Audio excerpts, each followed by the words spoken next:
Guys, നമുക്കിന്നൊരു evening vlog നോക്കാം. ഇതൊരു സ്കൂളുള്ള ദിവസത്തെ ആയിരുന്നു. സ്കൂളിലൊക്കെ പോയിട്ട് വന്ന് ഫുഡൊക്കെ കഴിച്ചുകൊണ്ടിരുന്നപ്പോഴാണ് ഞങ്ങൾ പെട്ടെന്ന് തീരുമാനിച്ചത് പാപ്പിയുടെ വീട്ടിലോട്ടൊന്ന് പോകാമെന്ന്. പാപ്പിയുടെ വീട് മുട്ടത്തിപ്പറമ്പിലാണ്. ഞങ്ങളുടെ വീട്ടിൽ നിന്ന് ഒരു അരമണിക്കൂറിൻ്റെ അടുത്തേ ഉള്ളൂ കേട്ടോ പാപ്പിയുടെ വീട്ടിലോട്ട്. അങ്ങനെ ഞങ്ങളെല്ലാവരും കൂടെ പെട്ടെന്ന് തന്നെ റെഡിയായി ഇറങ്ങി വാപ്പിയുടെ വീട്ടിലോട്ട് പോയി. അവിടെ ചെന്നപ്പോൾ തന്നെ ഇന്ന് ഞങ്ങൾക്ക് ചായയും പഴംപൊരി നുറുക്കൊക്കെ കൊണ്ട് തന്നു. പിന്നെ മാങ്ങായും കൊണ്ടുവച്ചിട്ടുണ്ടായിരുന്നു. ഈ നുറുക്ക് എൻ്റെ ഫേവറേറ്റ് ആട്ടോ. അങ്ങനെ അത് രണ്ടെണ്ണമൊക്കെ കഴിച്ചു, ചായയും കുടിച്ചു. പിന്നെ ആ മാങ്ങയിൽ ഉപ്പും മുളകൊക്കെ ഇട്ട് അത് 2-3 കഷ്ണം ഞങ്ങളിരുന്ന് കഴിച്ചു. എന്നിട്ട് അവിടെ നിന്ന് ഇറങ്ങി നേരെ വീട്ടിലോട്ടാട്ടോ പോയത്. വീട്ടിൽ പോയിട്ട് എനിക്ക് ബുക്കൊക്കെ പൊതിയാനുണ്ടായിരുന്നു.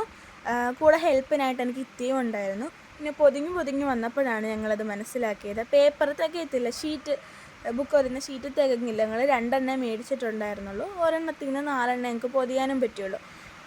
അങ്ങനെ അതൊക്കെ മാറ്റി വെച്ചിട്ട് ഓർത്തു നാളെ ബാക്കി ഷീറ്റ് മേടിച്ചിട്ട് പൊതിയാന്ന് ഓർത്ത് ഞങ്ങളത് അങ്ങനെ വെച്ചു. അപ്പോൾ ഇന്നത്തെ വീഡിയോ ഇത്രയേ ഉള്ളൂ. അടുത്ത വീഡിയോ ആയിട്ട് തന്നെ ബൈ. ആദ്യമായിട്ട് കാണുന്നവരാണെങ്കിൽ സബ്സ്ക്രൈബ് ചെയ്യാൻ മറക്കല്ലേ.